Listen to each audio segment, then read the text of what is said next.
বিসমিল্লাহির রহমানির রহিম। আসসালামু আলাইকুম। কেমন আছেন সবাই? আজকে আমি একটা ম্যাথ পাটিগণিত নিয়ে এসেছি। খুবই সিম্পল ভাট নিবন্ধন পরীক্ষায় এসেছে অনেকবার। প্রশ্ন হচ্ছে, 1 ডজন কলার দাম 30 টাকা হলে 2 হালি 3টি কলার দাম কত টাকা? তাহলে প্রশ্নটা কি, 1 ডজন কলার দাম, কিন্তু কলার পরিমাণ কেউ বলছে ওরা 1 ডজন। তাহলে আমাদেরকে জানতে হবে 1 ডজন সমান কতটি। এটা সবাই জানে, ছোট থেকে বড় সবাই জানে। আবার বলছে কি, 2 হালি 3টি কলার দাম কত টাকা।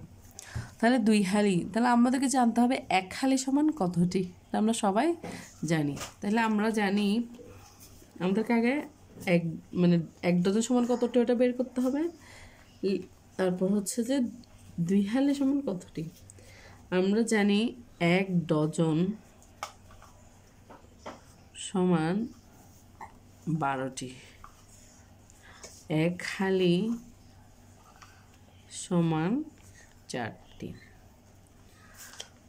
তাহলে এটা আমরা আবার এখানে ওরা আরেকটা জটিল কথা বলে দিচ্ছে, যেমন 2 হালি 3টি, যেমন 2 হালির সাথে কি করছে, আরো 3টি যোগ করছে। তাহলে কি কতটি হবে? 2 হালি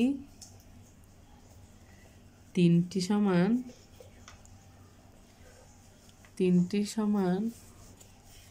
2 হালি সমান কতটি? 1 হালি সমান যদি 4টি হয়, তাহলে 2 হালি সমান কতটি হবে? 8টি হবে। তাহলে এরকম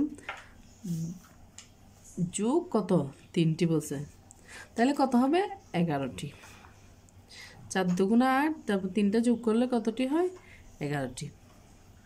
এখন আমরা বের করতে পারবো কলার দাম কত। তাহলে সুতরাং 12টি, মানে এক ডজন সমান আর কি, এক ডজন কলার দাম 300 টাকা বলছে না, তাহলে 12টি কলার দাম 30 টাকা।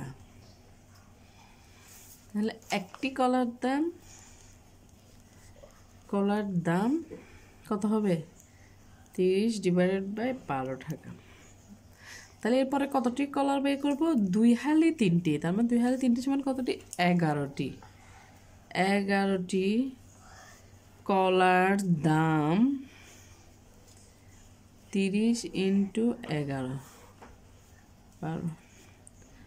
এটা কাটাকাটি যাবে, কারণ এখানে কি হবে, দশমিক আসবে, কারণ এটা প্রপারলি কাটা যাবে না।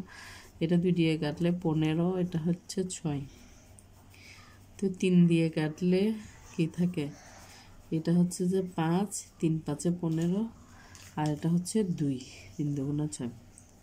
তাহলে কি 5 11 55 /2। এটাকে ভাগ করে ভগ্নাংশে বের করলে কি হবে? প্রথমে কি 2 2 4 1 5, তাহলে কতবার যাবে? 7 2 14, তাহলে কি 1, তাহলে 27 সমস্ত 2 ভাগের 1, তাহলে কত? 27.50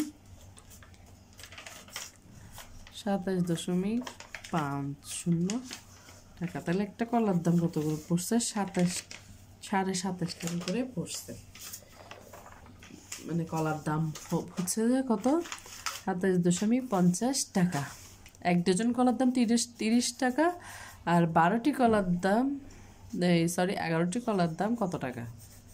2 হালি 3টি কলার দাম, তাহলে 11টি কলার দাম হচ্ছে 27.50 টাকা। মানে 1 ডজনের দাম 30 টাকা, আর হচ্ছে 11টি কলার দাম হচ্ছে যে, মানে একটা যদি না কিনে, যদি 11টি দাম হচ্ছে 27.27 টাকা। খুবই সিম্পল একটা অঙ্ক। আসসালামু আলাইকুম।